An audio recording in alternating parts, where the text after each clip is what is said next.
So, good morning, good afternoon, everyone, and welcome to Starknet All Core Devs Call 35. This is quite a moment for us. It's been exactly 10 days since the September 1st mainnet deployment and our first call since that. So, 2 weeks ago, we were in the final readiness mode, and now we are here to understand how everything actually went. So, a few rules about the call. We will be recording this conversation for the archives, and please keep yourselves muted when you're not speaking, and cameras are always welcome, as I say. And yeah, so we are no longer discussing the preparation or timelines. We are examining this performance and the actual deployment outcomes. So let's dive into how this upgrade went and it has been performing. So the first thing on our agenda is mainnet 0.14.0 deployment results. So Leo, this is the moment we all had been waiting for to hear about from you. So how did the deployment actually go, and how was the downtime period window, and uh, were there any challenges or unexpected issues during the upgrade? No problem. I'm gonna take on this question. From here Okay, on out, I'm stepping into the big shoes of Leo for this call. okay, Um, so for all intents and purposes, the upgrade itself actually went relatively smooth. We'll get to the reorgs part in a bit. The biggest hiccup that we saw in the upgrade itself was actually a Cairo 0 bug that we found, where this class manager component that we use to run transactions was not synced on some of the oldest Cairo 0 contract class hashes, but those contract class hashes were synced into the actual sync component of the sequencer. So what happened was that these transactions could be sent, but when we tried to grab the class hash for these transactions, they were shown as non-existent.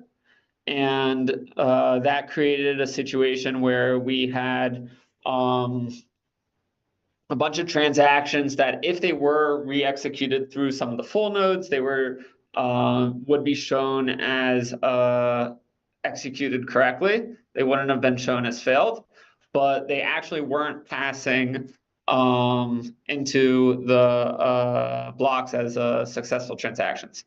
And once we noticed this,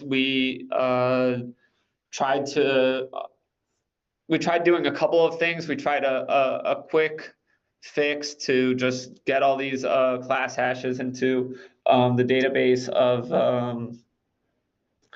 this class manager component. And then later on, we also solved it by adding a possibility to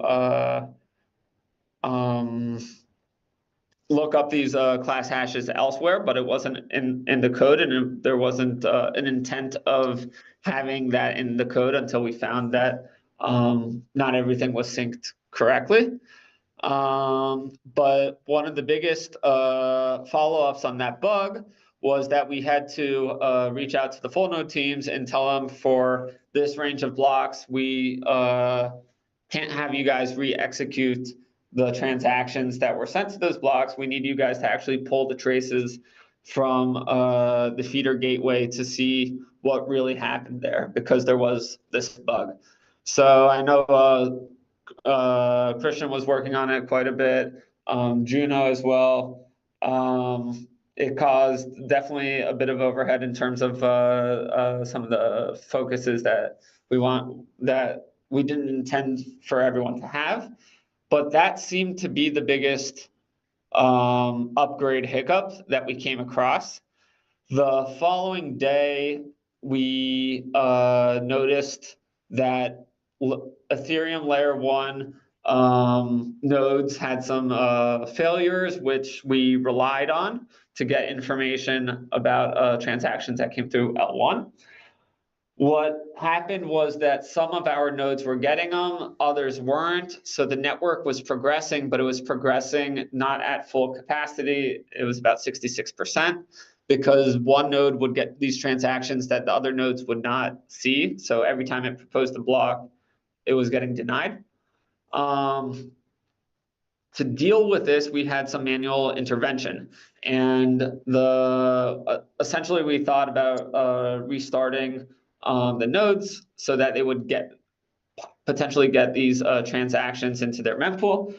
But upon restart, the node had several errors Ethereum's because of these Ethereum node failures themselves. We weren't able to get our nodes that were restarted to run to start running again.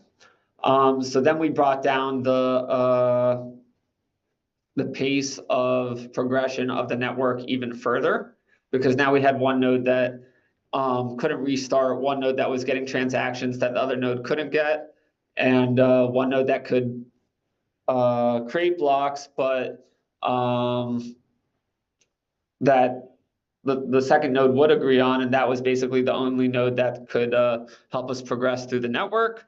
Then we had some manual intervention to hopefully get us through these L1 errors that we were getting. And at that point, that resulted into putting us in a situation where the network itself could not progress. And at that point, we realized that we had created two different state diffs on the same height.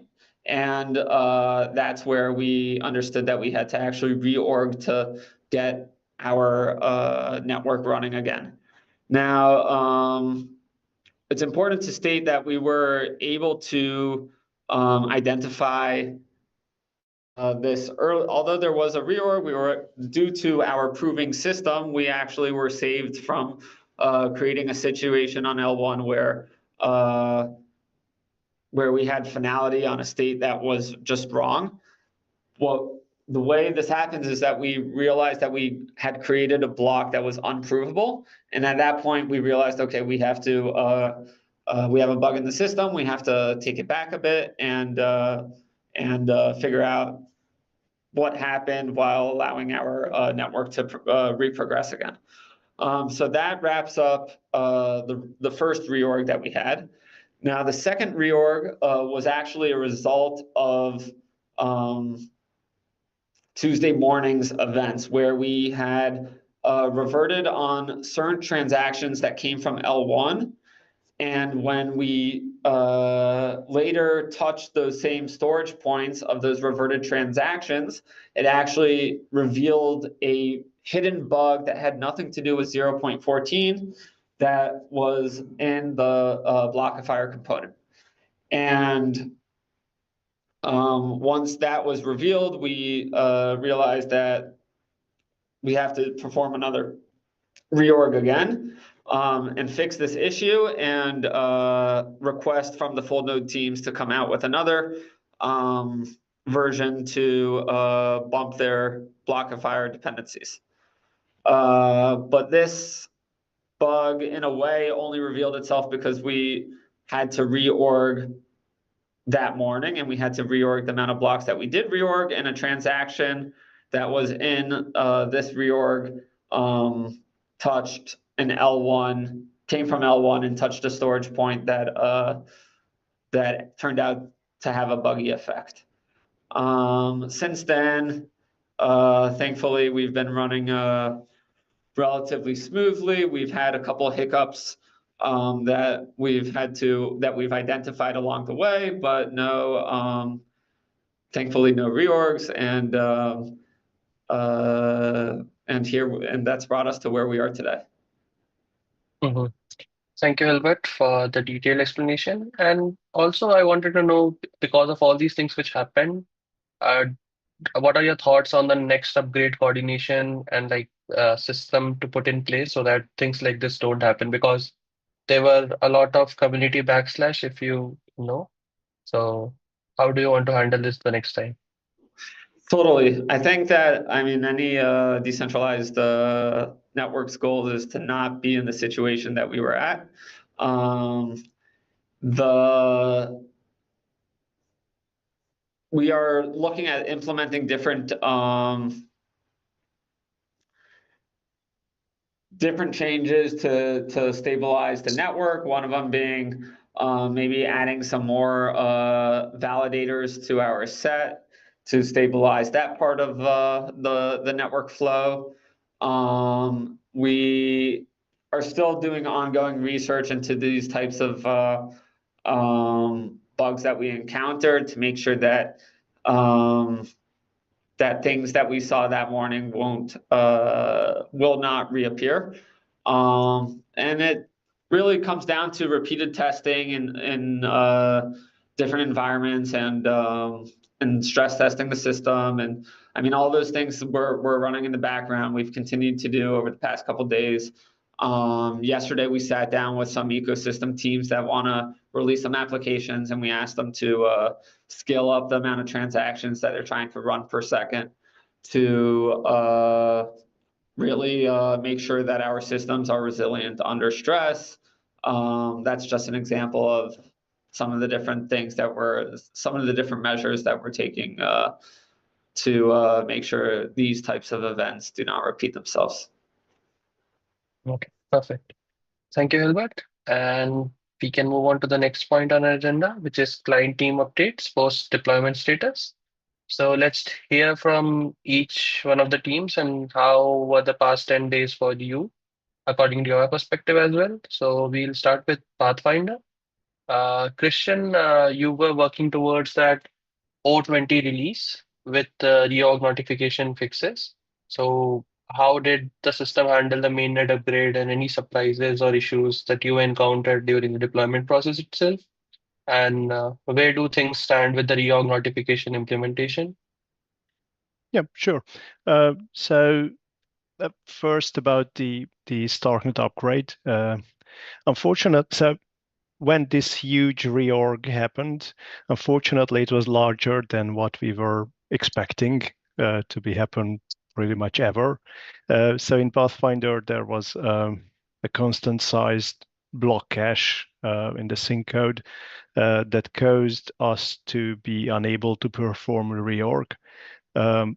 This caused some issues, but as soon as we found out that this is an issue, we pretty much just have just released a hotfix that simply increases the block cache size to something like 10K blocks. So we should be okay for a 10K reorg the next time this happens. We were also looking into just removing this limitation altogether, but unfortunately, due to our architecture and how things work in Pathfinder, we were unable to do so. But all in all, this reorg was really problematic for Pathfinder nodes, but we quickly released the hotfix so that affected users could upgrade. Interestingly, not everyone was affected. So whether or not your node stopped or pretty much stopped syncing or trying to perform the reorg, then just constantly fail. Whether or not you would experience this just depended on your exact sync status just before the reorg was performed. So not every node was affected by the problem. After this, we have released a couple more updates. So shortly after this, we have released O22, I think it was O22, which does have the reorg notifications for all subscriptions.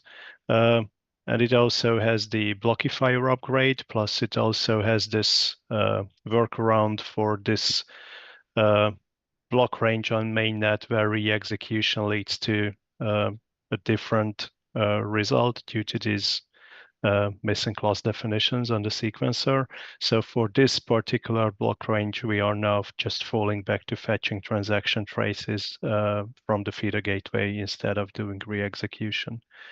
And then yesterday we did another release, 023, which adds an improved polling mechanism for pre-confirmed data in general. So Pathfinder is now polling both for pre-confirmed and the potential pre-latest blocks, which should avoid some latency issues with our previous implementations. So in general, we should be much more up to date on pre-confirmed data in general when you query pre-confirmed data via the JSON RPC API or just doing execution based on the pre-confirmed block.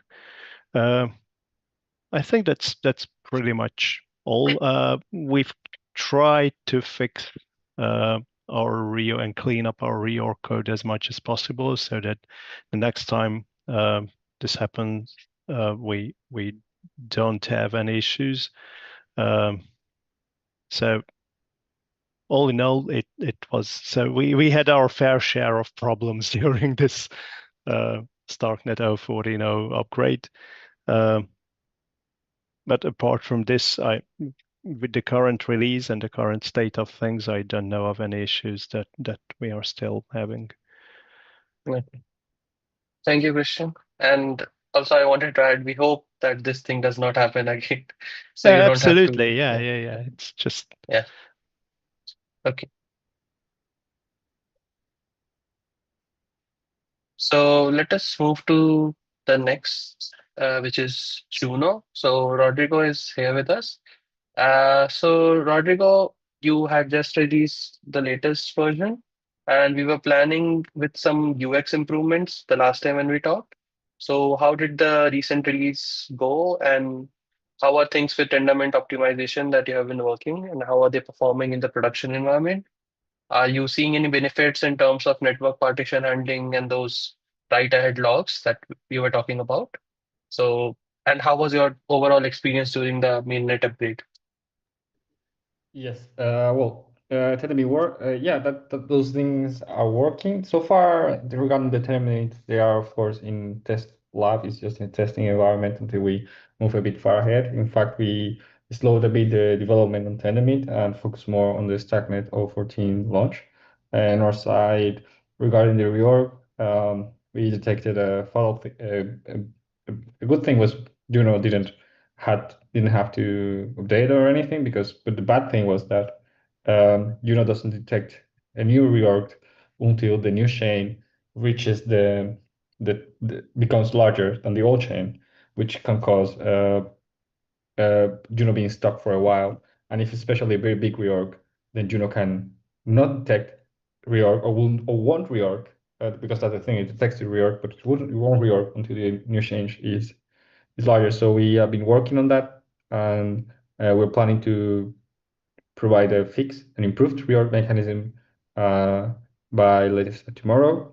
And but beyond that, we also have made the release last Tuesday with the new blockifier mechanism, with also the fallback method. A new blockifier and a fallback to the sequencer for specific blocks. Regarding the UX improvements, it's similar to what Christian was talking about, which is improving the polling mechanism, right, to be up to the latest. While we were developing this, we realized that our syncing mechanism is not very clean. So actually adding this improved polling also creates a bit more complex the code, and it's a bit harder to check for the correctness. So we had a first solution that we are not probably gonna go full time. Nonetheless, we probably want to make a release with this solution, which works. I mean, user experience will remain the same, probably on Monday, and then continue on improving behind that in the background, right? So yeah. Right. And would you mind sharing, like, when you say the sync mechanism is not very clean, what do you mean by that? Like, what Yeah, is the issue? Yeah. it's not that it's in a technical way of saying that because we poll for pre-confirmed, we poll for pending too, and then now we are polling also for this potential latest block. And the way it works, it's let's say the code has a bit of technical depth, and then it needs to be improved and to be adapted to the new Starknet conditions. So that's what we're doing. Yeah. Okay. Okay. Thank you, Rodrigo, for the updates. And then we can move on to Carnot. So we saw that Nathan last time mentioned that there's a transition of Madara to Carnot, and and they are pivoting to Chiropoda. So I would like to invite Mohit and would want to ask, like, how has the handover process been working, and where do you land with the 014.0 full implementation and everything? Like, how are things with you,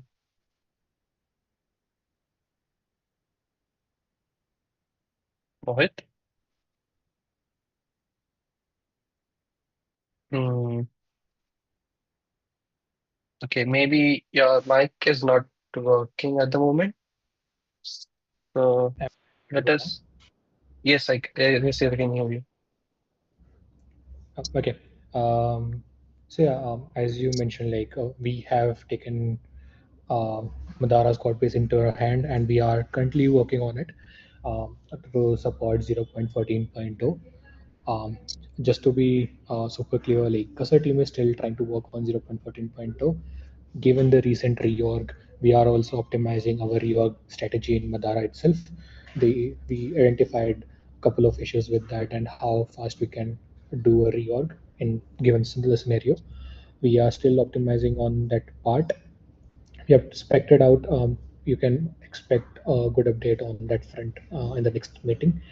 Apart from it, we are also working on providing a proving support for SNO 0.14.0 as well.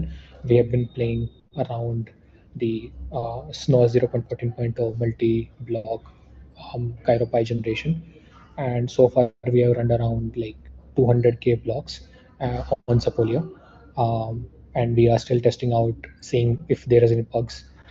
Given Madara has the sequencer part to it as well, so a couple of updates from our end could be related to how we are planning to build around the sequencer logic, and also how we are optimizing our aggregator provers and stuff like that. Apart from it, we are doing extensive testing on the Madara to replay every transaction from 0.13.5 to make sure that we are able to create the same state as the mainnet. As soon as we have 0.14.0 support in Madara, we will do that the same for Madara for the 0.14.0 mainnet as well. So that's what we have so far. Mhm. And do you have a timeline in mind by when we can expect the full transition from Carnot, from Kesar Labs to Mhm. Carnot, like for Madara, Uh, yeah. so that we can ask So. like proper updates from you only? Mhm. Gotcha. So we have been in contact with Casa team as well, and they are um, like ideally like 14.0 support should be added by the starting of next week. So Okay. hopefully when we have our next meeting, we will have the full control of Madara code, and everything that has been promised by the Casa team would be delivered. And yeah, so Mhm. by the next meeting, it should be done. Yes. Okay. Okay. Thank you, Mohit. Mhm. And we are a little bit in crunch of time, so I'll just quickly go through the third point on our agenda, which is consensus implementation. So, Yasmina, you just completed the team transition and everything with the new engineering team onboarded. So, how has Malachite 0.5 been performing in production environment right now? And any observations or stability concerns that you see right now? And the Starknet interop repository work. So, are the client teams actively utilizing that? And how has the coordination been going? Yeah, so that is something that sorry, I had a glitch. So that is something that I intend to reach out again to the full node teams, because I am also not 100% sure what Malachite version they are on right now. In terms of our test and everything else, there's been no issues with the 0.5 version. We have a plan in the sort of future to address like two minor things that we think could be a potential issue, and there might be then a follow-up release. And I'll also write about that maybe synchronously on Slack, just to kind of give you a heads up. With regards to the team, I would say that they're now fully sort of onboarded, and we have like a plan for the future. In terms of the interop repo, I'm not sure that people have been using it, and we have met with Ethan just before this meeting to discuss about the strategy over it. We have dedicated actually the last 2 weeks of the team to really run the thing both in the repo and in the interop PR to see if they can repro the test. What's currently the issue is that the interop repo is not using the Apollo sequencer, and that's something that I plan to reach out to you folks as well, because we might then need some support to upgrade the sequencer in the branch that we're using, because Shahab was so far porting stuff for us into a separate branch to disable any Ethereum related concerns, so that we can run basically we can test with a lighter version of the sequencer. So we'll plan to sync, and then we'll have more probably info for the next meeting. But so far, in terms of transition, things seem to be on track, and there's no major issues that we have seen popped up. Okay, okay, perfect. So I think our time is up almost. So before we wrap up, I just wanted to ask if anyone has any other observation or concerns regarding the things which happened over the past 10 days. If yes, they can raise their hands. If no, then we can move on. So I assume no one has any questions because we discussed a lot today. And this has been a good call. We have moved from months of preparation to the actual upgrade. And it sounds like the deployment has more or less been successful. So our next call will be on September 25th, which will give us even more data after nearly a month of production operations to analyze and discuss. And thank you all for the incredible work that made September 1st possible, and for continuing to monitor and optimize the network performance. So see you all in 2 weeks, and have a great day. Thank you. Bye. Thank you. Cheers.